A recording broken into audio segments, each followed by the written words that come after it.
mastodontes, cracks. Bienvenidos a Destripando la Historia. Hoy os vamos a hablar de Cronos.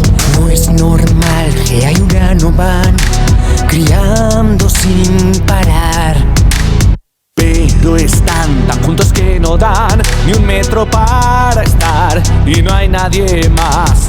Urano quiere estar chill y manda encerrar A toda su progenie para que no puedan molestar. Y el más joven de todos, Cronos, se casó y a su padre quiere arrebatarle el trono. Cronos, Gea le ayudó y le prestó su voz. un gran plan, tan solo hay que cortar las bolas de papá. Cronos va con la hoja de mamá, se sentó a esperar su oportunidad. En un descuido seccionó su bolsa escrotal. Su padre ya no es